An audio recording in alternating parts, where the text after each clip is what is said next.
I feel like there's that old quote. I don't know who said it, but someone said every movie while it's being made is in like a head-to-head race of a good version of it and a bad version of it, and they're just like this close all the time, and you literally don't know until you get to the finish line.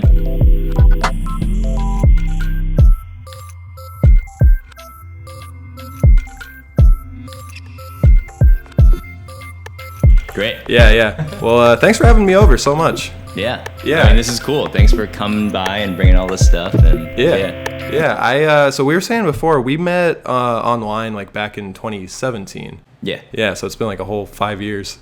2017 is 5 years ago. It's nuts. Yeah. I was graduating film school, and I had reached out to you just because I really liked your work I'd found on Vimeo, and I think I was mostly just reaching out to just, say good job and I like your stuff and maybe ask, a few questions of advice. And you've always just been like very kind to like answer my questions and kind of give me the time of day, even though I'm just some random guy on the internet, So I just want to say, like, I really appreciate that. And I'm glad we've been able to kind of create a little bit of a friendship. Dude, totally. I mean, yeah, I love kind of just like randomly meeting people through the internet and just connecting because you like the same things. You're complimenting each other's stuff. Yeah, I just remember like growing up, like I would always like see people on the internet, like they would inspire me and I wish I could get in contact with them, or, sometimes they would write back and it'd be like an amazing moment. So I always try to like, I'm always like open to like those kinds of connections, and you never know, like it leads to like then meeting in person 5 years later, or like, you never know what it's going to lead to. So It's cool. Yeah, and so you moved to California to do film school at USC, but you came from Kansas.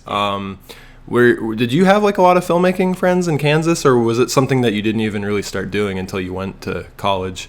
No, so I grew up in Manhattan, Kansas, small town, and really, so I was born in Manhattan, and then I spent 9 years in St. Louis while my dad was getting his PhD. Then we moved back to Manhattan, Kansas in middle school, and I'm like, what am I doing here? It's a small town. There's nothing to do. This sucks. Classic middle school. And then I'm watching a ton of movies. I'm getting really into them. And then a couple things happen at the same time. I actually meet a friend at the lunch table. My best friend, Nick, who's like the best man at my wedding now. Oh, wow. And like he was making movies with his friends. And I was like, oh shit, you're making movies. In the meantime, like I'm starting to like write scripts. And I'm like, maybe I can make a movie. And so me and him team up. We start making like short films with each other on mini DV cameras. And so that starts when I'm 14. And once we start making it, that's all I think about. And so by the time it was like time to start applying for college or think about the future, like I just knew that was the only thing I was interested in doing. Yeah. Only applied to film schools, was going to do it forever in Kansas, then happened to get into USC. And when I got into USC, I was like, oh shit, well, if I'm going to take this seriously, why not? Let's see what LA is like. So then made the trip. Yeah. Do you still, are you a fan of any of those movies you made back then, or do you kind of cringe when you watch them? I'm a fan of the spirit of them, but like I was actually hanging out with Nick, my best friend Nick, yesterday, and I was seeing clips of them, and I was like, oof, like this is rougher than I remember. Like in my head, I'm like, oh yeah, this is what we were going for. It's really cool. And then I watch it, and I'm like, damn, okay. Yeah. So it's a little cringy, but were you guys like going on YouTube looking up how to make things, or were you just kind of doing it based on like pure instinct or ripping things off? Yo, this was before YouTube. Oh yeah, okay, right. No, we're talking like 2002 or 3. Okay, yeah. So we're just, you know what it really was Robert Rodriguez.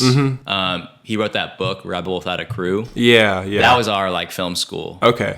He describes making El Mariachi in 1992. Yeah, for like $2,000. For $7,000, but it was like on 35 millimeter film, right? So he subjects himself to medical experimentation, like drug testing, writes a script while he's doing the drug testing, and then like borrows a friend's film camera, goes to a small town in Mexico where he has friends and contacts and uses any location he can find, and then uses all these tips and tricks, like editing in camera, all this stuff to like making a movie affordable and not about like waiting until you have the best circumstances, just like go out and make it with what you have. And so that's what we did. He's like, you can just go out and make something with videotape. So I was like, let's get our hands on a mini DV camera and just run around and make our own stuff. So that was really the feeling. Yeah.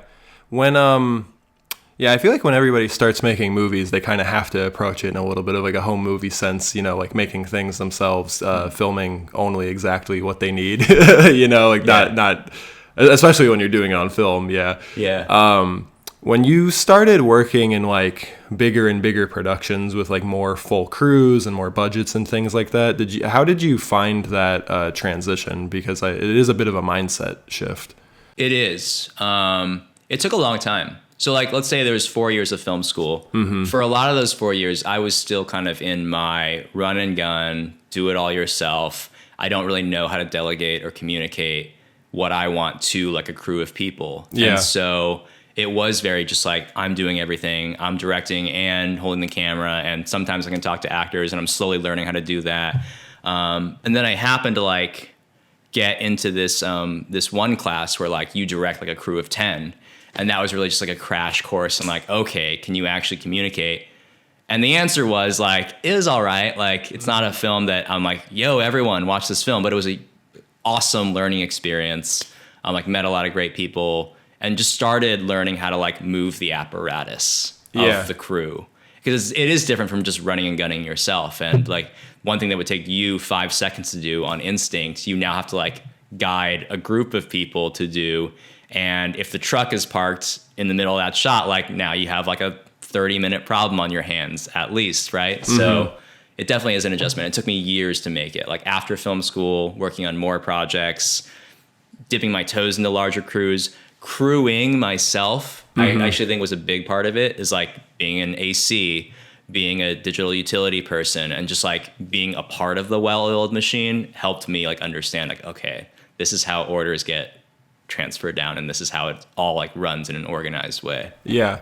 No, that's really great to hear. When I was in film school, I had a pretty good group of friends, like maybe like 6 or 7 of us. And so we got pretty good at delegating to each other, but you still are using, you know, very bare bones equipment and just kind of making it work. And now since I graduated, I guess like 5 years ago. And so everything I've been making since then, I feel like has still been a little bit in that run and gun spirit where I've been wearing a lot of hats just because I've been making a lot of things without budgets, you know, and you kind of have to juggle like between, you know, seeing if you can do favors for friends or, you know, produce and finance yourself, or maybe it would just be more worth it to do it yourself. And I think something I've been struggling with in this transition period where I've been wanting to make like higher production value things is just like, when I want to do something, my first instinct is how like we can affordably do it or DIY it, you know. And lately I've been trying to think like bigger, you know, like what would it look like if we rented out a bunch of like really nice, you know, G&E equipment and actually did an elaborate, you know, lighting setup.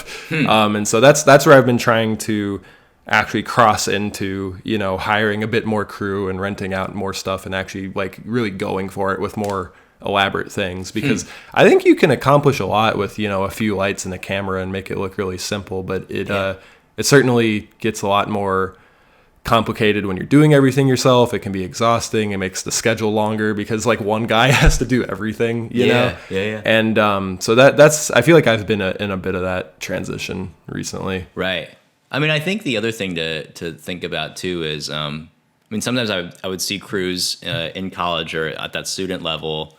They kind of like there's like a huge crew, but not everyone is being used to like the fullest degree. So all of a sudden, you know, having 20 people on set becomes a liability rather than a creative asset. And so I think there's like so many cool things you can make with yourself or with a dedicated group of 4 or 5 people, right? And each of those 5 people are absolutely essential and they're all contributing something really important, versus sometimes it's like, there's 20 people, like what even is like this person's job? We don't know. We just want it to feel like a film set. And so, no, I think it's like totally cool that you can make anything on any budget level, but it's cool that you're also trying to expand it and like grow the footprint of it. Yeah. And for me, like thank you. For me lately, I've been thinking like a big part of that will be crewing on other people's sets more, because I've been in this thing where like I feel like my creativity has been getting higher, but I've been now wanting my technical knowledge to get higher. And it's like, well, if I'm only making my own things, there's a limit to that. And when I was in school, I was working on other people's stuff all the time. And lately, because I've been supplying myself with work, I haven't been doing freelance as much. And that's where I'm like, okay, I really need to get out there and then actually be somebody people want to ask to have around, because when you are just doing firsthand problem solving, like if you're directing and shooting and doing that all at once, you kind of constantly have to make decisions on how you're splitting your time.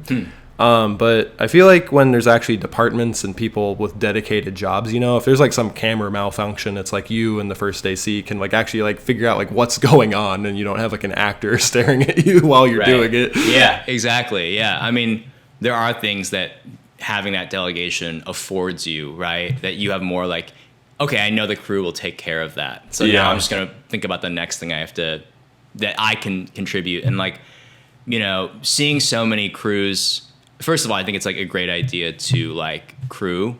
So if you do like have that job that you want to do on like a larger crew, like that'll give you like the experience of working with something bigger and seeing how it works, right? Yeah. And I think you learn so much by seeing like directors handle bigger crews too. You're like, oh, cool, like that's a good way to do it. But also like, I see that they're kind of like didn't see how this would affect the schedule. So like, okay, that's a good thing to keep in mind, right?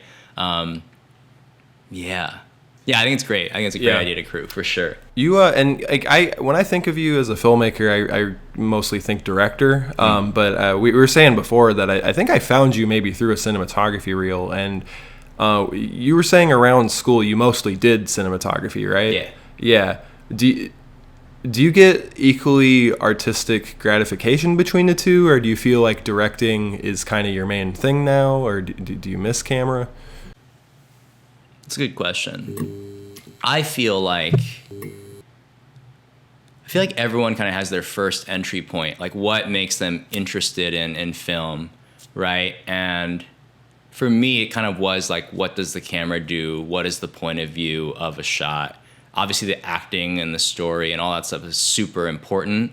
But that was just like my first, like, oh, the fun thing about making movies is like where to put the camera and where to do this or that. So I guess I naturally gravitated towards it.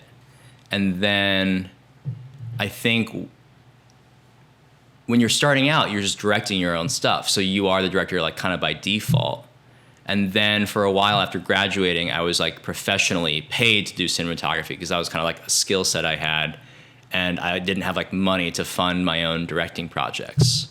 Nor did I kind of feel like I was ready yet at that point, actually. I was just like trying to figure out, how do I pay rent and do this creative industry at the same time? And so for me, that was cinematography and doing assistant camera work and like camera utility jobs on sets. And so it wasn't until I just kept on crewing, kept on doing cinematography, it was creatively satisfying up to a certain point. And then I kind of felt like this itch of like, ooh, like I feel like if I were, looking at the story that I'm on right now, I would like kind of do it this way. And I would want to go to the edit and make sure the edit, is done this way. And so just having that urge after all, I was like, okay, I think I want to scratch that itch to direct. Yeah. And it wasn't until I got like a full-time job, like I started going to an office, was just doing editing work for them, saving up money, and then would put that money into stuff that I would then direct, and like hiring all the friends that I had met on sets and being like, okay, like I'm gonna direct this now, like let's figure out how to work together. And that's when the directing thing really started for me. Yeah, no, that's really great. That full-time job, was that Jubilee? The Jubilee was a full-time job. That was a recent one. That was Beachbody fitness company. Yeah, it was super funny. A friend of mine from USC, he had a former boss at like a VFX company, I think. And then that boss moved to Beachbody, and they had seen that we had just made like a documentary. And then that boss was like, yo, like we're hiring. Do you want like work for Beachbody? It pays pretty well. Yeah. We want money. Like I was like, bank account almost empty at that point. I was like, oh, thank God there's a job. Ended up working there for 2 years. Really nice people. Free fitness shakes whenever we wanted it. And then they had this gym. And so we could like work out while we were on the clock at that point. Yeah. And so we're just cutting fitness videos, shooting fitness videos, getting super buff, getting paid a lot of money. And then I would just like make projects with that money. So it was kind of funny. That's great. I remember we talked about that one time, and I've had a similar path where like right when I graduated, I started working for a company. I'm like, I probably shouldn't say, but I've been working for a company, doing like corporate video and that sort of thing. And it has been just like a great way to save money. So then that way, when I do want to make my own stuff, I can actually make it. I think the inverse has just been not having as much time doing freelance, because in place of freelance, I've just been making my own stuff. So you just finished your feature film, Accepted, and it's doing very well. So that was a documentary, but I always associated your work with narrative filmmaking. Was it a big adjustment making a documentary like that? Because I know you were saying before that you'd been hired to make documentaries previously, but was there anything different about this, or did you feel like you kind of had the workflow?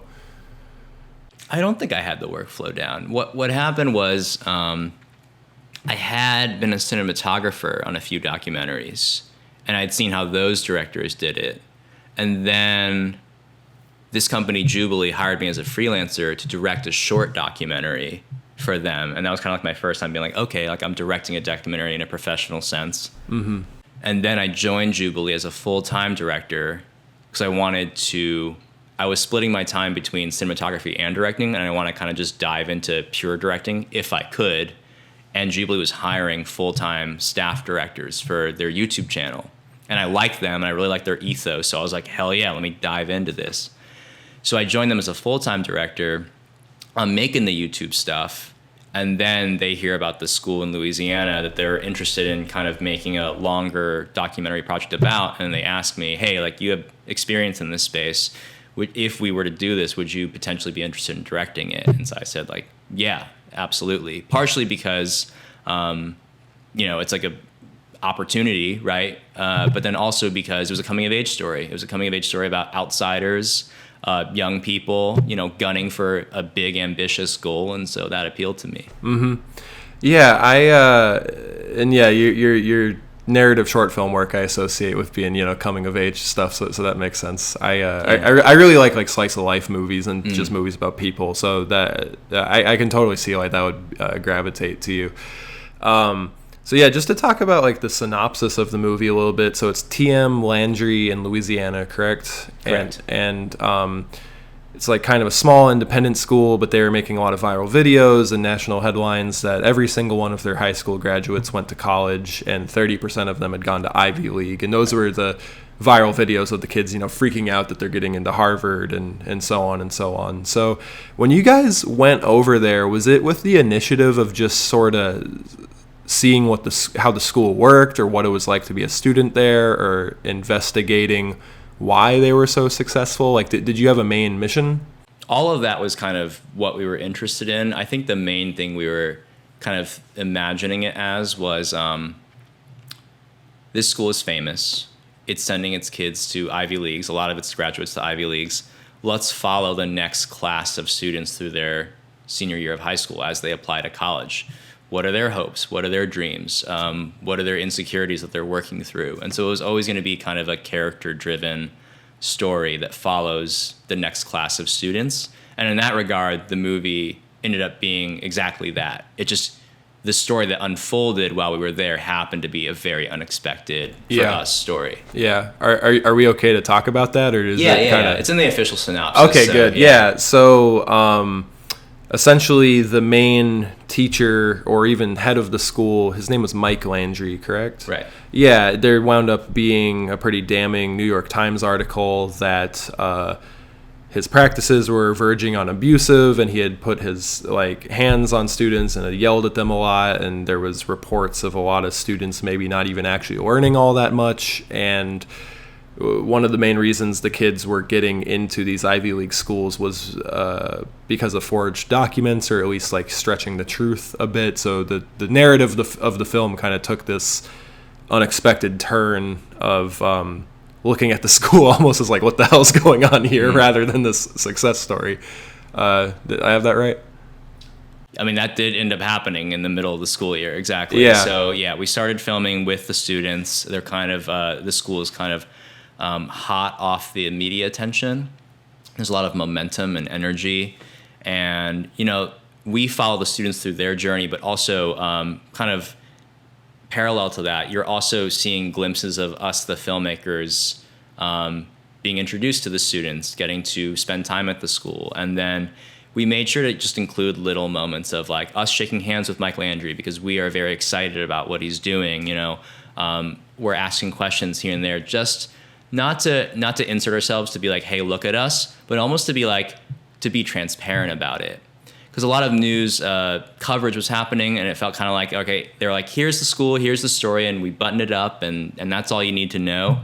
And when we were editing the film, we found it useful to kind of be like, hey, like, just so you know, like, human beings made this movie with all of our own blind spots, with all of our own, biases, emotional or otherwise. And so just to let you know, viewer, like, we're discovering it as you're discovering it, Yeah, I thought you guys did a very good job with the documentarian POV because it was never obtrusive or it never felt like you guys were trying to drive a certain narrative or outcome, where I think a lot of modern documentaries can be very good and cinematic, but they also feel a little bit contrived because they're trying too hard to make it feel like a drama. And you never really showed yourself or any of the crew's, face on screen. And I remember there was a moment where I recognized your voice, but it just said, filmmaker. It didn't say director. It didn't say Dan, just right. Filmmaker. Right. So I think you guys did a good job of sort of hiding yourself, but still making it feel like you guys were, a small team kind of looking in the way everybody else was. Yeah, exactly. And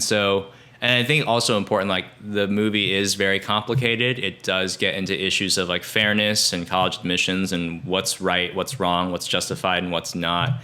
But really we made the effort to really just see it from the students' point of view themselves as much as possible. And it's them processing it, and it's them learning about the world and how it functions in ways that aren't ideal. And how do you grapple with that? And how do you decide the kind of person you want to be in the face of seeing kind of the injustice or the unfairness or the kind of the uglier side of things? What are you going to be in that kind of world?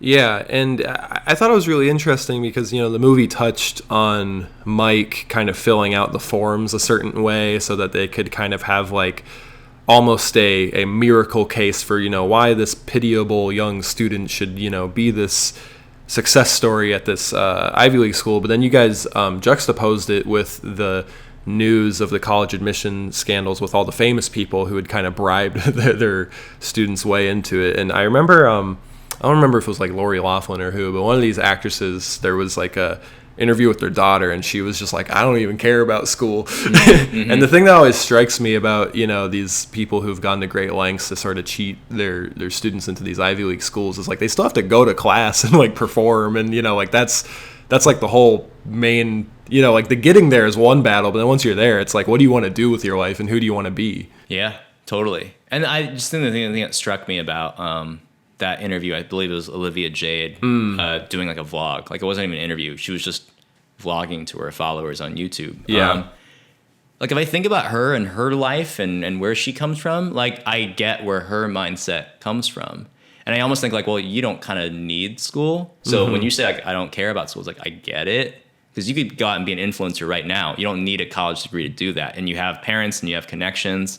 What I felt was different about Team Landry was, going to a school like Harvard or Yale or even like a USC, it would change your life. It would give you access to different networks or, benefits that someone who is like already coming from a rich family or connected family, like, it's totally a different circumstance, even if there are perhaps parallels in the methods being used, right? Yeah. In some ways, it kind of made like what was going on at TM Landry like come off almost as more noble, because it genuinely was like, let's try to get these kids a better life, even though the methods were not totally ethical. And with all the celebrities who were doing similar things, it kind of like you're saying, like they're going to be fine. Like, they're probably rich. They have like enough of a platform to where if they wanted to be somebody, they could probably make it happen. Yeah. And it really just shows how like status and titles and certificates and all these things like just really run in people's heads is so important. Even when you're like a Hollywood, like elite type, you know, they want to make sure that their kid has that, you know, badge that they can wear. Yes. And it's just a very, you know, enough is never enough sort of mentality. Yeah.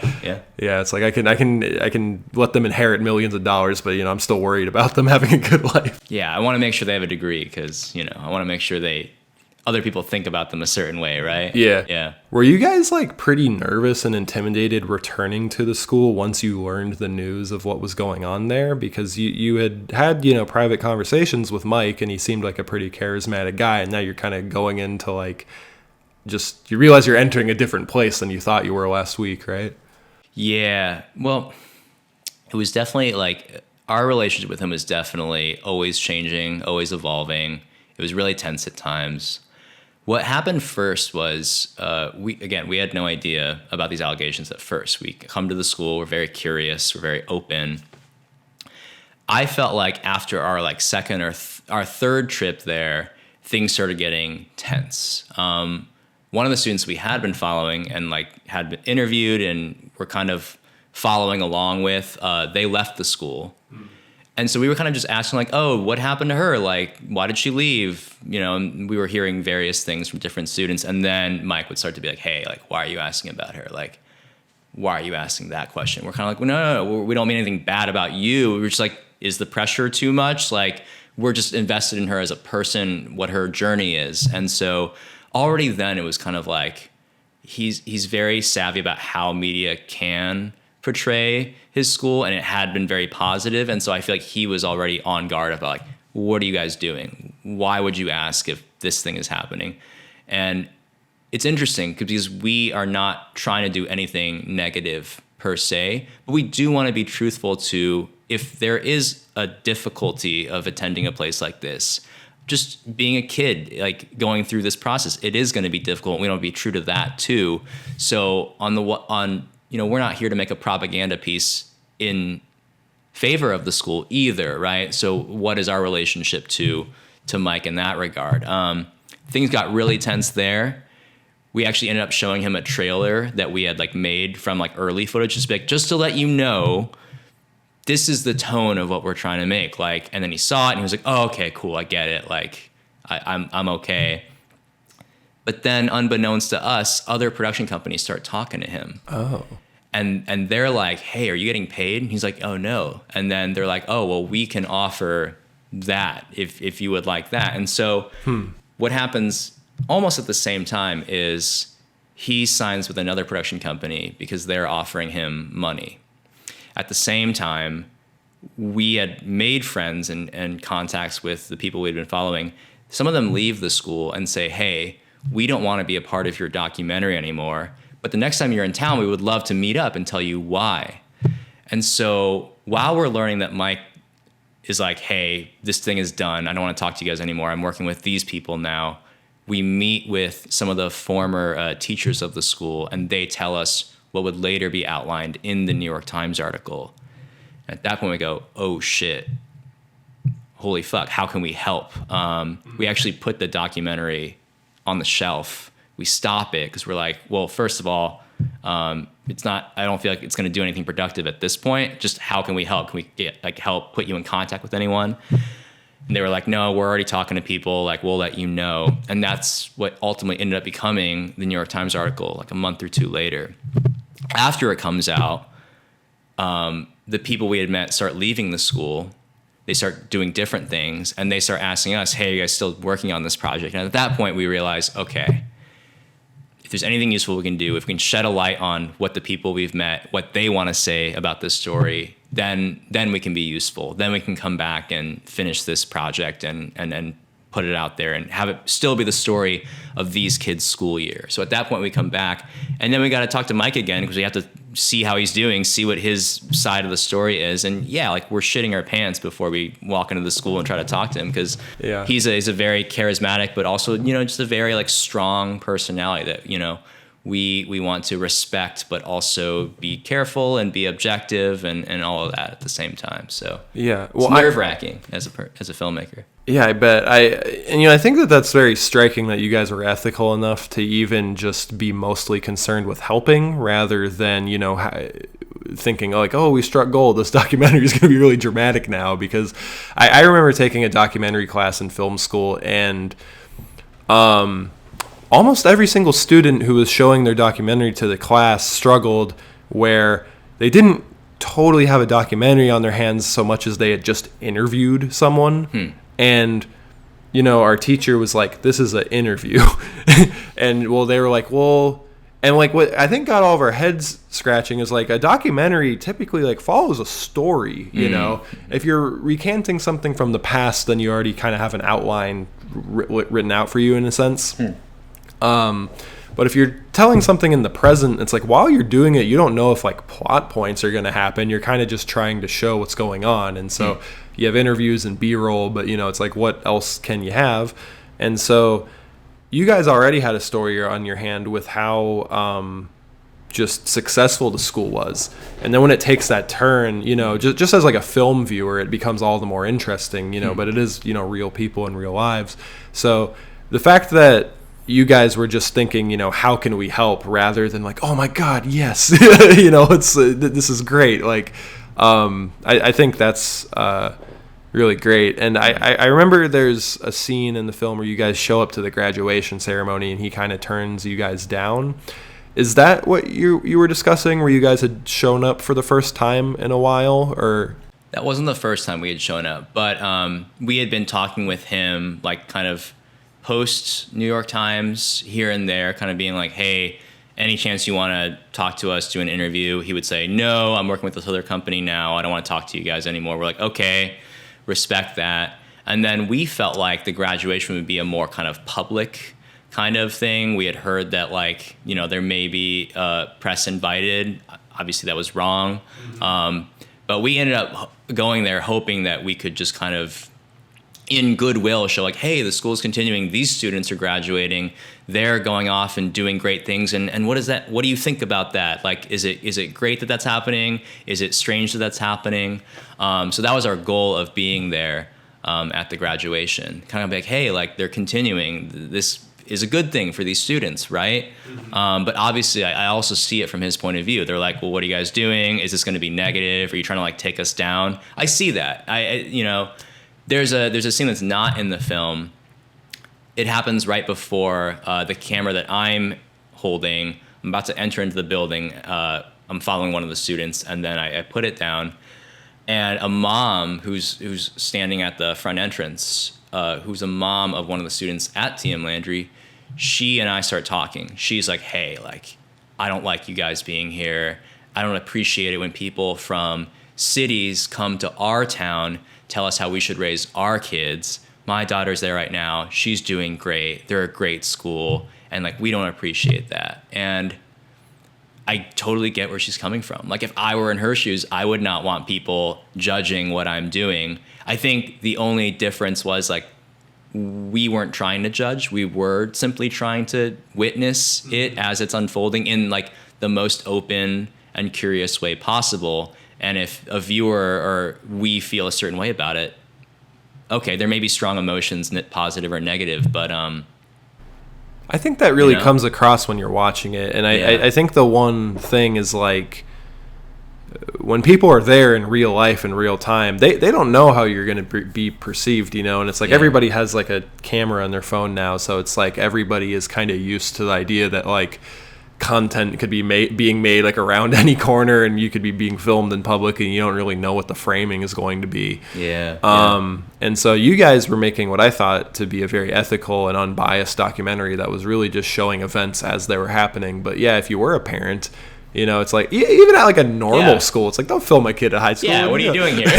So I totally understand it. We were just trying our best to illustrate the story as best we could. Yeah, no, I think you guys did a really good job.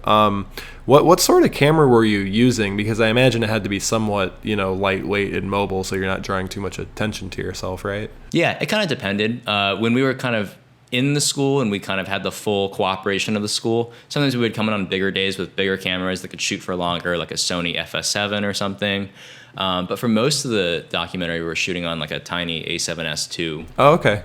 I really like those cameras. Yeah, me too. I think my like thinking about the cinematography of the movie was kind of like, I would love for it to feel like it was filmed by a student who goes to the school, almost as if it's like a senior year video or like a diary of the school year. And so having it be a small camera, it's like, oh yeah, if you were a young person, you'd probably be using this kind of camera.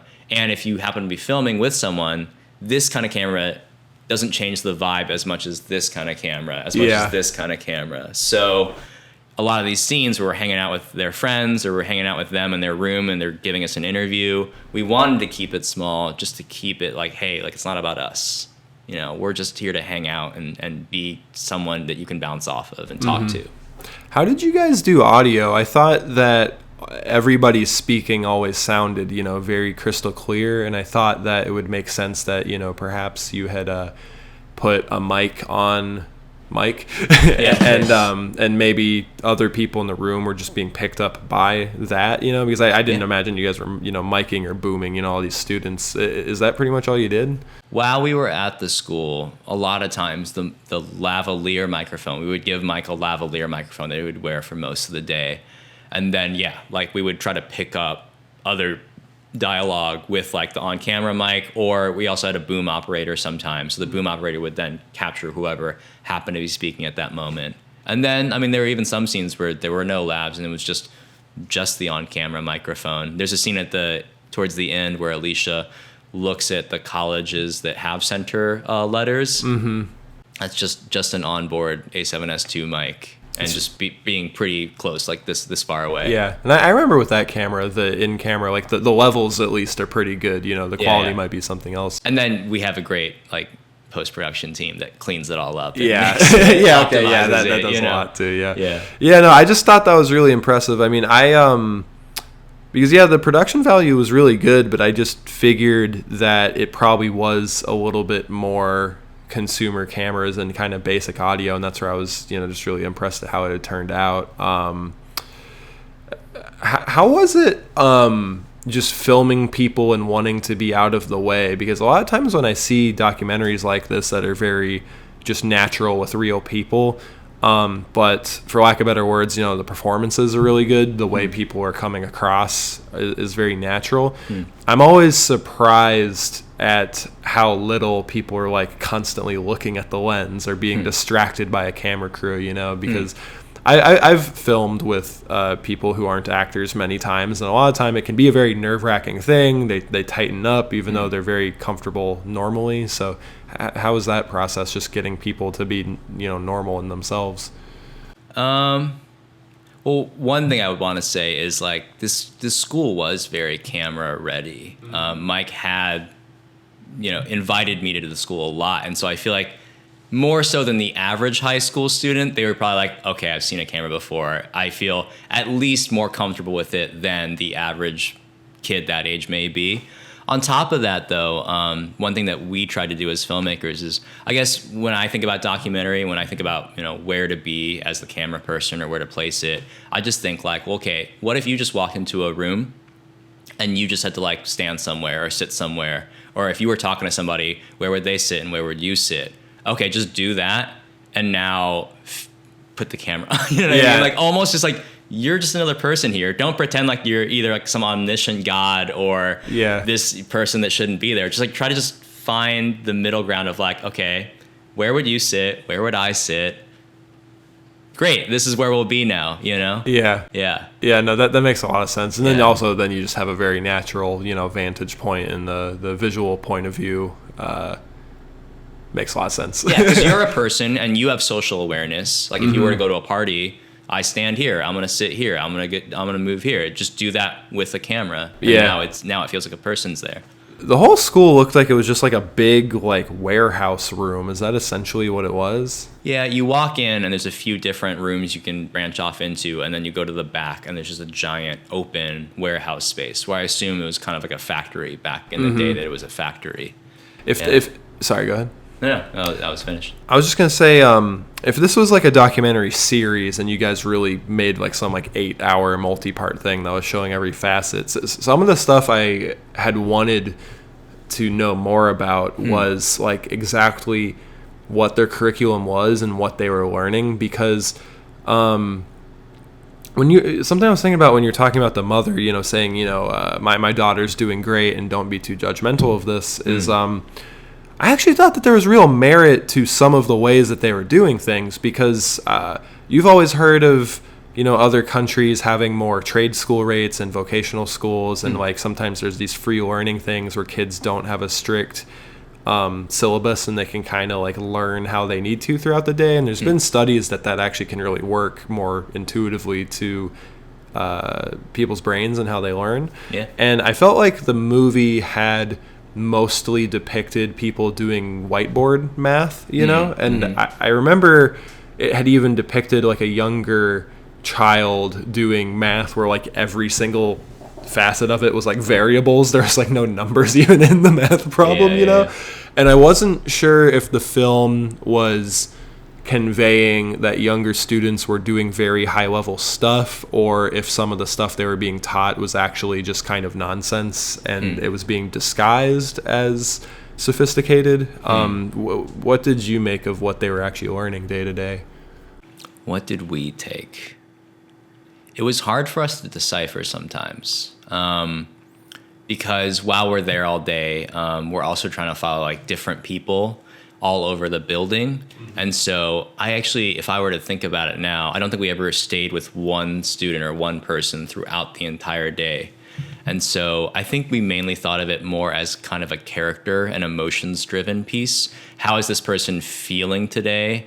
And what is their personal journey towards their college of their dreams, more so than it was about kind of a breakdown of what the curriculum at the school was. And I think that was just a personal choice from my part. I guess I was more focusing on that than the nuts and bolts curriculum that they had. My impression is that it would change from day to day, that Mike would kind of dictate what the priority was on any certain day or week.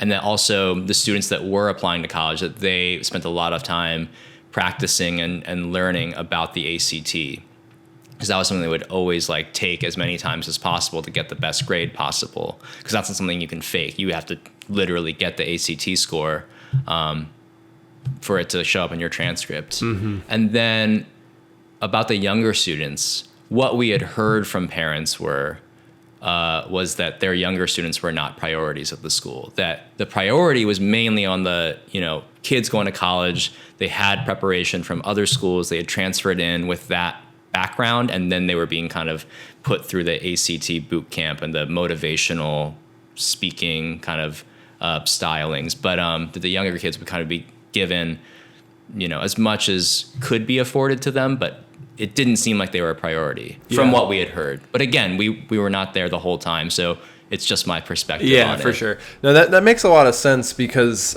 most of what you had really shown, I thought, were, and especially with you having the goal of showing how they feel, this makes a lot of sense.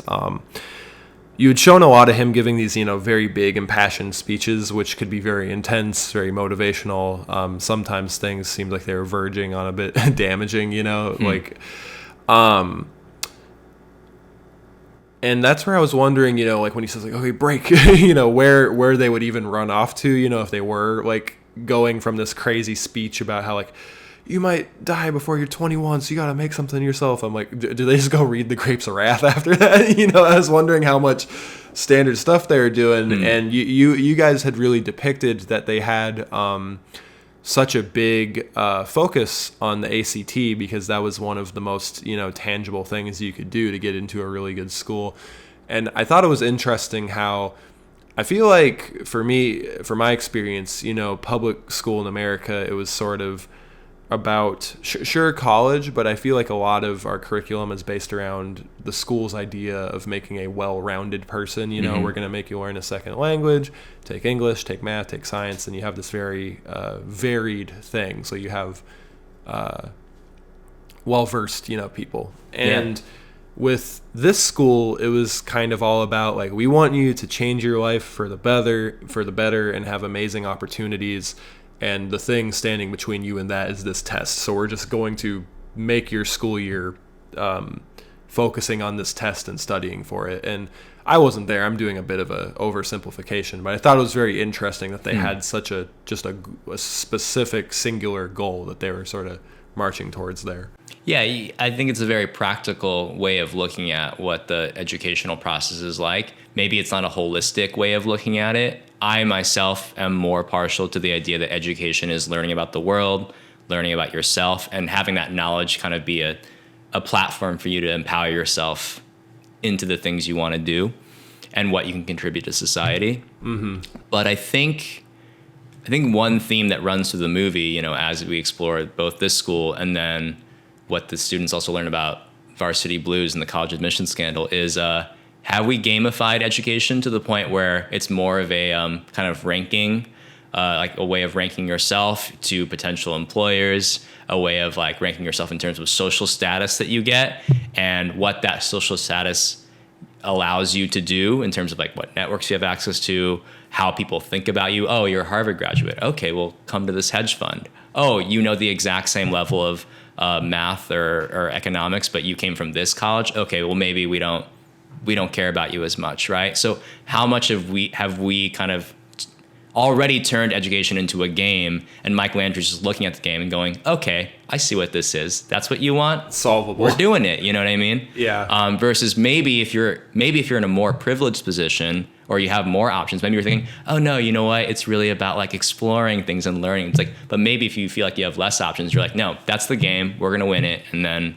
we're going to get what we need. I think school is taking kind of an interesting role more and more in like in the present that we're in, because there's certain things like medical school or law where you definitely need to go to college to have those jobs, and it's a good thing because you want qualified people doing those jobs. Yeah. But then like for us, doing filmmaking, like we both met a lot of really nice people in film school and we gained those connections. But if you wanted to, you in theory could be just as qualified to make a film just by watching YouTube videos or reading books. And so there's a lot of things these days where if people don't have the money or the time or even the want to go to school, they really could teach themselves a lot of things, themselves, and just gain skill sets. And it seems like skill sets and being a good thinker is a very big part of having a future these days, especially with the internet. And through TikTok and stuff, you see a lot of people showing off their specific skills, and maybe they'll have a little e-store linked. And so there's a lot of entrepreneurial young people, which I think is a really great thing. But I think that we're even sort of gamifying entrepreneurship, where now you have these sort of Gary V, like kind of hyper-capitalist type characters, who are like, here's the secret to unlocking $8,000 a month. And it'll be like, start a Shopify store and people can upload pictures of their dogs and then you'll make their dogs custom socks on command. And I'm like, so then you have a lot of young people just trying to find like these keys to making a lot of money, but there's no sort of self-reflection of if what they're doing is actually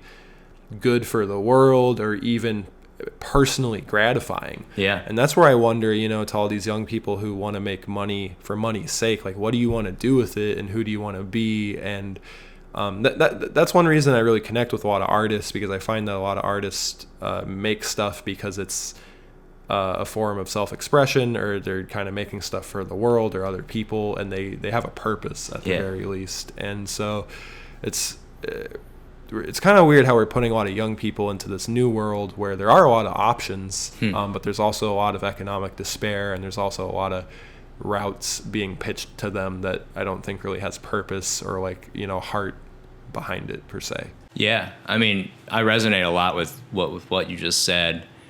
Two things I'm thinking about as you're saying that is, one, I feel like maybe not everyone needs like education in terms of what the information is, because you can get it from other sources. But I do think there is something about, you're going to go somewhere every weekday, you're going to be with a group of your peers, you're going to be able to form relationships in a structured environment. I do think that is kind of an important part of education, more than like the math and the science and all that stuff. It's like, no, you're like learning how to like be a part of a community. Now, if you have that somewhere else and you don't need school for that, great. Like you can learn all the information from somewhere else. But I do feel like I felt like education was a way to like socialize and meet people and be in a group. And then I'm thinking about what you're saying about like, are we leading people down weird paths? It's just like an entrepreneurial, weird, hyper-capitalist game. And I feel like that's also another function of what I feel like education can do, is that cliche of like it helps you learn how to think. It helps you filter out things that are useful to you and things that aren't useful to you. Whereas if you don't have that kind of critical thinking or ability to be skeptical, you're going to be like, all right, I'm going to like go full steam for this thing that's kind of exploitative and not maybe the best thing for me, versus I feel like an education allows you to be skeptical. And so then when I think about what happened in the course of this school year in the film that we made, these kids got like a crash course and like, this is how the world works and this is how the system can be gamed. And do you want to game it, or do you want to do something else, or do you want to find meaning in some other way? And I feel like that was realizing now that's probably like a subtext of the film. It's like education is learning about the world and figuring out what you think of it. Yeah, absolutely. Did you enjoy going to school, like in general, whether it was film school or even, just growing up in Kansas, or were you kind of like, I hate school type of guy? I think I liked school. Yeah. I think I when every summer I would look forward to like, oh, I get to like see all these people. Like I see my friends during the summertime, but like I'm gonna be able to see a bunch of people that I don't like have their phone number. I'm not gonna call them up, but like I am curious how they're doing, or like it'd be cool to like catch up or something. So I always thought that was a cool part about going to school. That's what's so funny is, as an adult, I think people find it so hard to make new friends or figure out how to go exist in the world because nobody's really telling you to do it, know, or shepherding you through a system.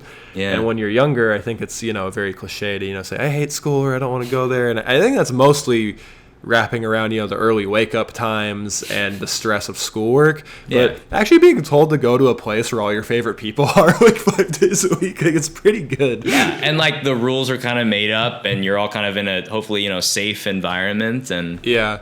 The thing I've been missing about school structure a lot lately is just the sort of semester structure of having a time and place to be, hour to hour, and then you have all these deadlines created at the very beginning of the semester, and then you now have the remaining 9 weeks to kind of figure out how you're going to meet them. And now that I've been just kind of an adult in the world and making films and stuff, when I have a bunch of projects on my plate, I'm like, okay, I don't really have like a syllabus saying when this is due, so I have to figure out like creating my own schedule. Yeah. And lately I've been thinking like, okay, if all of the projects I have right now, from films to podcasts to music videos, if this was like a curriculum I was taking, how would I get all of these done? And it's kind of like, man, I really miss kind of having like a structure. Structure. Yeah. I mean, that's being an adult, right? It's like you kind of got to figure it out yourself. As filmmakers, I feel like our structure is like film festival deadlines, or I want to film with this actor and they move out of town by October, so we got to get done before October. Like it becomes a little bit more piecemeal, right? Or even just broadly speaking, like you gauge your life in terms of like, oh, that's when I lived in this apartment. And then there's the era that I lived in this apartment. And that's when I was dating this person. But now it's when I'm dating this person. And I was working on this project. And now it's on this project. But it's less, it's like less clear. And not everyone you know is on the same timeline as you now. And that's kind of like a lonely part about being an adult. Yeah, it's very strange having people, get married and have kids, or, have people pass away, whatever it is, and then you're just kind of on your very singular path and you got to kind of just figure out what's best for yourself. Yeah. So you finished this documentary. Oh, you know what? I before I finish talking about it, how was going to Tribeca? That's amazing. You guys went to Tribeca. Yeah. We were. It was awesome to be selected. We premiered at Tribeca June 2021. It was outdoor screenings because it was like still in the middle of COVID. So like what they did was they got these giant, like, when you go to a concert, you see those giant like screens of like, you can see like the people on stage. It was like that style screen with like a huge like booming sound system, so you could hear it in like New York. And they had like 6 different screens throughout the city in different places. So we played on like it was great. It was cloudy. So we played on a cloudy day in Brooklyn, had a great crowd, had like this like building behind us with like these steps on it. So like people started sitting down on the steps. Oh, cool. The students came out, the students in the film came out. They were mostly front and center during the Q&A. We kind of took a back seat, which was totally the right way to do it. And it was a really surreal, cool time. That's really that's so it's just great. I was doing like a little bit of research prep, just trying to remind myself if there's anything I wanted to ask you, and I think I was actually looking at maybe your cinematography reel or something, and I looked in the comments, and I saw you make some comment that a movie you had shot called Shut Up and Drive, was that also at Tribeca? That was, yeah. Yeah, so this wasn't even the first time something you had worked on had gone to like a big festival. Yeah, that was cool. I'd shot that movie in 2013. Oh, wow. I believe, and I went to Tribeca in like 2014 or 15. That's when I was graduating high school. Oh, no way. yeah. That's so funny. That's wild. Yeah. Do kind of accolades and stuff like that mean a lot to you, or is it just kind of like a little extra thing on top? Because you do seem like an artistically minded person where you're making stuff mostly for the art itself, I imagine. Mm-hmm. It's like kind of validating in the sense you're like, oh, okay, like, not that I think these things are arbiters of quality in any kind of objective sense. Mm-hmm. It's more just like, okay, I got noticed, I got acknowledged. That's nice. As an artist, as a filmmaker, you know, you like to think that the stuff you're doing is resonating. And so when you get something like that, it just kind of helps you be like, okay, it at least resonated with these people that saw it. That's great. It's a great sign. I should maybe continue doing this because it is very hard to do. And it's very difficult to juggle the financial needs of your life and making stuff that costs a lot of time and money. And it's just nice to get these like things along the way that help encourage you. And sometimes they lead to work, but not always. Yeah. Or like sometimes they help qualify you. Like it's like, again, it's like the college thing. Like I have Harvard on my resume. So like I'm cool, right? Like I got this laurel now. So yeah, I'm official now, right? But I'm still the same person, you know, with or without the thing. Yeah, it's kind of funny because like you're saying, you're the same person, and it's like if you don't have those things yet, but you really believe in yourself, you just want other people to see it.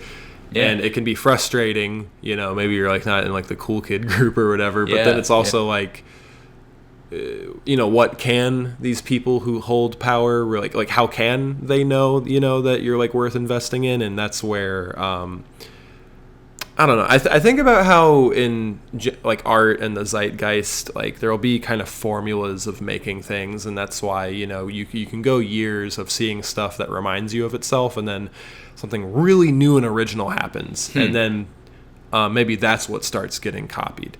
Right. And a lot of the times that really new and original thing, you find out it was, you know, turned down by like 9 out of 10 studios. Yeah. And it's because it doesn't fit in their preconceived formula, but it was actually really good the whole time, and they weren't willing to just, you know, take it on the merit of that. And then once it was given a chance and it was really good, you know, then all the people who turned it down, they're like, oh, now we want to do that. And it's kind of, it's just kind of interesting to see how like the zeitgeist usually changes from very new and unique things, and yet I feel studios are the most afraid of doing new and unique things because if they have a formula that works, they want to stick to it. And it's a very counterintuitive thing that I think shapes our culture. Yeah, totally. Especially when they're like trying to, you know, their balance sheet is hundreds of millions of dollars, and they're trying to like make sure it goes up instead of down, right? Yeah. But I feel like filmmaking is almost like you're like a snowball, and you're just trying to build your snowball. And like, so if you meet someone who's like, oh, like you could be like a writer or a DP or someone I can collaborate, or an actor, it's like you've just grown your snowball, and every project needs to like gather that like momentum. And so like when you're talking about like a new thing, like I'm thinking about like Everything Everywhere All at Once, right? I was just thinking about that too. Yeah. Took years to write, took years to develop. I think they had an ally. They probably took it to the Russo brothers. And the Russo brothers have their goodwill, having made the Avengers movie. So like they've made the studio's money, then they can then help shepherd this kind of weirder, off the wall project that people might reject unless, you know, the Daniels had found this like these champions that would help the snowball gather momentum, right? And so in some ways, like sometimes like ideas, they kind of need to grow like a garden. And like it's like this seed, you can't guarantee that this seed will be a great film, but maybe if the seed is watered by the right people and all the people start joining it and they start adding to it, and then they take it to the right financiers who don't shit on the seed, and like, you know, all the right things happen, then you get this great new thing. I feel like every film that gets made is like a miracle, even the bad ones, because it's so hard to make one. Because it meant like people with money took a big chance thinking this might work. Yeah, and people spent years of their lives on it. So at the very least, like, let's just be in awe that it got made, and then, you know, as a viewer, you can hate it or like it or whatever. Well, something I think about too is like if you're trying to go for like, you know, the cinematic look or whatever. When I feel like when you're a film student, that's all a lot of people are trying to achieve. Like even before writing a good story, I think they're thinking, you know, how can I film something and have it, you know, look like a movie? And I always think about how the worst movie in a movie theater still looks like a movie. It was still made by a bunch of professionals who know what they're doing on a very technical level. They're following all the steps to make it like look really good and be packageable, you know, and then like, why is it bad? You know, maybe it was just written poorly or whatever. I remember hearing Seth Rogen talk about how he had made this road trip comedy with Barbara Streisand, or I think it was called Guilt Trip. Okay. And he brought it up because somebody had asked him, you know, do you know you're making a bad movie while you're making it? And he was like, yeah. and he brought that up as an example. And they're like, so what was going wrong? And, you know, why did you say yes to making it? And he was like, because me and Barbara read the script. We both thought it was really good. And while we were making it, we were having fun. And somewhere along the way, we just kind of were having private conversations just saying, this isn't working. And and when they asked him why, he was saying, like, it's hard to know. Like, you don't know if it's being filmed wrong or if it's like the timing is weird or like he was just saying how like it could be any element. And like maybe you can even have a really good idea, but just the way things triangulated, you're like, this isn't working. You know? Yeah. I don't know if everybody would answer the way he did, but I thought I liked that he said like, we actually really believed in it and we could just tell it wasn't working, but it's hard to say why. Yeah. You know? And that's like a big kick in the pants sometimes. Like maybe you actually have a good idea. I feel like there's that old quote, I don't know who said it, but someone said every movie while it's being made is in like a head-to-head race of a good version of it and a bad version of it, and they're just like this close all the time, and you literally don't know until you get to the finish line, because like you look back on those like stories about the filming of the first Star Wars movie, and if you think about it, like, this is weird, right? Yeah. Like, we got these kind of janky looking costumes. This guy's like started a visual effects studio. We'll see if that all works out, and like the acting and the writing and the dialogue isn't always quite there, but like there's these moments that are really good, and then the editing team has to be like, okay, let's then just shave it down to these moments and cut out all the boring stuff. Yeah. And then somehow it ends up being a phenomenon, but I don't think it was guaranteed by any stretch. Like, just because he had an idea called Star Wars does not mean it was an incredible idea right away. It's like, no, they had to fight for every inch of why that movie is good. And I feel that's true of any project. With poor execution, Chewbacca could have been an abomination. If you changed one thing about it, like the sound person put this voice in instead of this voice, and this was the wrong choice. So literally every movie, like when you're working on it, it could be good or it could be bad, and you kind of just don't know until it's finished. Everything Everywhere All at Once kind of has excited me more than any movie has in a very long time, because I already really liked Daniels just from Swiss Army Man, which is arguably, less palatable to a mainstream audience. And so I when I knew that they were making something new, I was just excited to see what it was going to be. And the trailer came out, and I was like, okay, I want to know as little as possible. And if you went into that not knowing what it was, the first 20 minutes or so would have you believe, you're just going to watch drama about a family, Yeah. And even there, they had like 5 things going on between divorce and a gay daughter and like an immigrant parent, he's just in town, but they had just a really good drama on their hands at like the base core level, and then it expands into like the craziest thing you've ever seen. And I love that they sort of make the antithesis of what you're supposed to make, as a safe movie, and they pull it off. And with how fun and exhilarating as it is, it also has like a lot of heart and a lot of humanity behind it. And there's a lot of franchise movies I really like for fun, but I never really think twice about them or necessarily want to rewatch them, and I think it's because they're missing a bit of a human element to it. And with Daniels, they're just so inspiring to me, because they were a music video duo, and when they made Swiss Army Man, they were able to just bring their friends from the past on as their crew, and it really was just this natural progression of like these guys who were friends with crazy ideas bringing their friends with them along the way to make, just something bigger and crazier. Yeah. And I just really love the spirit of that, Totally. and it makes me excited about risk taking from studios. Yeah, absolutely. And like finding the right partners too. Yeah. Well, with the Russo brothers, like you had mentioned, they had, I think with them, I kind of look at it as a story of paying it forward because, before they were doing stuff for Marvel, they were writing for Community and Arrested Development. So, they came from a pretty weird experimental comedy background into making the biggest movie of all time. So I love that they were able to take somebody like Daniels and maybe, see themselves in them and be like, yeah, we're going to help them make this crazy thing. Totally. Yeah. They were making weird offbeat movies and directing TV comedy, right? I still remember seeing the Russo brothers in the Arrested Development credits, and then seeing them in the Community credits, and then hearing they were doing Adventures, oh, what? Yeah. Okay, that's fucking awesome. Amazing pipeline. Yeah, exactly. Yeah. So now that you're done with Accepted, other than just promoting it and wanting people to watch it. And really quick, we should just say how can people watch it? So Accepted, it was in theaters in select cities. It's going to do limited runs in various places. We're keeping that updated on our website, but it's mainly available on Apple TV, Prime Video. You can rent it, you can buy it. It's also on DVD for those who love the analog DVD thing. And then we're also going to be broadcast on PBS in October. Oh, cool. So that'll be really cool. Sweet. Yeah. Just one time, or is it going to... I'm not sure if I know it'll be one time on TV at least, and then it might be on their website as well. Okay. Yeah. Cool. So now that you have that film behind you, are you looking to sort of go back to directing narrative mostly? Do you want to do narrative features mostly?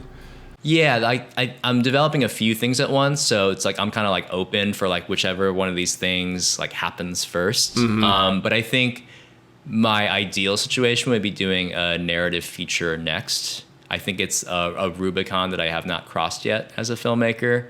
I'm really feeling excited to do one, especially after having done a feature documentary and learning so much about what sustains a feature length story, how do stories happen in real life, just so I can take that back into the fictional space and be okay, there's so much texture and things to learn in real things that have happened. Now let's apply that to scripted stuff. Yeah. Which can sometimes feel contrived or fake or empty, right? And real life has this richness to it. On the other hand, this project was so taxing, physically, mentally, emotionally, and you're saying, when the shit goes down, these are real people. It's not an actor. I'm great job crying. That print that one. That was great job. It was no, this person's life is getting fucked with right now. And I want to deeply invest in the people that we're following. And so for me, it makes me think, okay, if I do a documentary, I want to be very intentional about the project. I want to make sure we're doing a good thing just by following it in the first place. And I know I'm going to be in it with the people that we're following. So let me just make sure I'm careful about signing on to something, because I know I'll be with that journey for the next 4 years or so. Right. And so that makes a lot of sense. Versus a narrative, it's almost okay, if we can get a narrative off the ground, which again is incredibly hard. Yeah. It's so fun when you're doing it. Yeah. And you're playing pretend, and bad things happen, good things happen. I don't know. You're kind of just whatever, we're filmmakers, we'll figure it out. But on a documentary, it's oh no, these are real people, real things happening. It's more important than, us as filmmakers, I feel. That makes a lot of sense. I really enjoyed your 2017 short film, Ella, which, was narrative. And it seems like you're pretty partial to, kind of coming of age, sort of slice of life type movies. Is that sort of your favorite thing? I don't know if I could ask that better, but no, it's something that I always think about, and whenever I formulate a lot of stories, it's usually that's the structure that it takes. So I don't know if that's just something that I think about this, I think about divorced parents in Spielberg movies, or Sofia Coppola explores women in gilded cages. That's kind of a recurring theme in her work, and I just kind of feel you just keep returning to the things that compel you, and you don't even know why. That makes sense. And I think for me, it just always happens to take the shape of a coming of age story where someone goes through an experience that changes their worldview and makes them realize more things about themselves than they knew before. Yeah. Yeah. We're running a little low on time, but I wanted to ask you about one more thing. Yeah. It's kind of a technical question, but so when you guys did the short film Ella, I remember watching the behind the scenes you guys did with your cinematographer, and he had described building a custom camera rig where you guys were shooting full frame kind of IMAX level of image detail quality. And I remember he had said that you guys built a custom system where you were filming on like acrylic cut glass instead of film. Mm-hmm. What does that mean?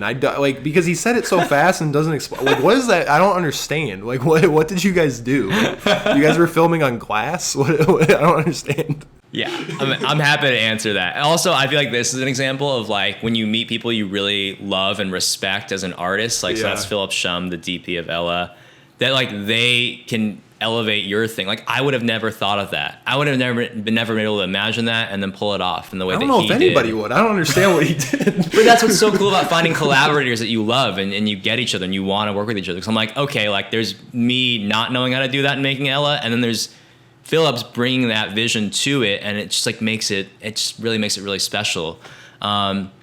Essentially, he built a lens adapter. So I don't know if you remember this. This is like early to mid 2000s. Every camera back then, every digital camera is like micro four thirds or smaller sensor. Mm-hmm. So when you're filming stuff, you don't get that depth of field because you're filming on a sensor like that big. So a lot of these people started making lens adapters where they basically take a piece of ground glass, in this case the size of like a 35 millimeter sensor, and then put a lens mount in front of it so you can put a 35 millimeter like, you know, cinema glass or still photo glass, and then your like DVX or your HVX or your Canon GL2 films that piece of ground glass. So they're basically making like, okay, it like the image gets projected on a ground glass and then it goes into this camera. The camera's focused on this glass right in front of it. And so what Phillips did was basically, all right, I understand the principle. Then let me make a piece of ground glass that's this big. That is like the size of a piece of IMAX film. Okay. And then he has these Hasselblad lenses, because he has a Hasselblad film camera that's like a medium format film camera. He puts that lens in front of this piece of ground glass, builds like a light tunnel that leads to like, you know, on Ella we shot with an Alexa. The Alexa has a macro lens in front of it. So the macro lens is focused on the glass, and the glass has an image that's created by the Hasselblad lens in front of the glass. Like, that's really, I just don't understand. Like, I'm so impressed by people how like who like figure out how to do something that like maybe hasn't been done before. You know, in this case maybe people have done similar things, but like I don't. Like, I guess that's just like a lot of trial and error, or like thinking about it and having an idea, and it just like happened to work, I guess. Like, well, I think the Inception idea started in 2011. So this is what happens in 2011. Me, Phillips, and our friend Jack, we're graduating from college, and Jack is like, I would love to like make portraits of like our group of friends as we're all like leaving school. And then I was taking a fine art photography class, and I was like, oh, like, I can like maybe bring this like film camera. And then I think one of us had the idea of like, well, what if we filmed like video portraits? So like there's like 5D shooting into the Hasselblad that's shooting like one of our friends. And so we actually made these portraits of our friends that way. And I think Phillips just kept on thinking about like, okay, so what if you could just like shoot into a Hasselblad? Can you do something like that? Then like in 2013, he starts like building a rig where his camera's attached to a Hasselblad. And say again, what is that? A Hasselblad is essentially a film camera. Okay. It's the camera they took to the moon. Oh. And it shoots on a piece of film that's this big. So if like you're just like an IMAX size frame. Exactly. And so it's just like when you look at the photo, it feels different. The resolution's higher, the perspective, the way it renders things feels different than a smaller sensor like a 35 or smaller. And so he just has the idea for like almost 10 years, and then he keeps on tinkering with it, and then he keeps on iterating on it. And then we bring it to a project, Giselle, which is the first time we shot on something like that. And then he starts doing music videos with it. And then we do Ella, and it's like the big honkin' Alexa version of that. So it took years to do, and we just like slowly built it over time. It looks really, really good. Yeah, I was very impressed. So I'll admit, I I interpreted what he said wrong, and this will be a little bit of a dumb guy moment, but when he said that we're shooting on glass, I thought like he literally meant like instead of film, you guys were like loading in sheets of glass and you were filming on sheets of glass. I mean, that'd be awesome. And I was like, literally like, that doesn't make any sense. And so I knew that there was some sort of clarification, because he just said, I think his like wording was something like we're filming on hand cut acrylic glass, and then it showed this close up of the texture of it, you know, which kind of reminded me of like a film strip, and I was like, are they using those instead of But I was like, that seems like it would cost $1 billion. That doesn't make any. So I knew that there was some missing detail here that I wasn't understanding. But totally, but we treated the glass as if it was like a piece of film almost, right? Yeah. And he was talking about how like the glass kind of like makes it an analog image before it then gets captured by the Alexa. Yeah. So it's like the light's hitting this thing, but this thing is not a sensor. This thing is just a physical object that takes in an image, and then that image is recorded by a digital camera. So it's almost like you've like analogified it before it gets recorded. No, yeah, it all of that narrative work you guys did together looks really good. He's a really amazing cinematographer. He really is. And I love that you guys. I'm a big fan of the way natural light looks and just kind of a lot of shadows and high contrast and stuff. So big fan of how all that stuff looked.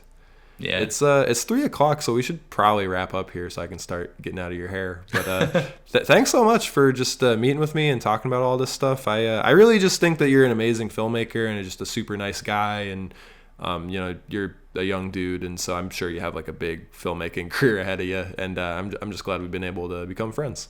I'm super glad we've been able to connect through the internet, right? Like we're just trading like tips and like talking about projects, and I just feel like this is such a hard thing to do, but it's a really fun thing to do. And so the more we can just like talk to each other and give each other like, this worked for me, this worked for me, because there's no one right way to do it. So I'm absolutely grateful to hear about your story as well. Thank you, I appreciate it. Yeah. All right, we're done.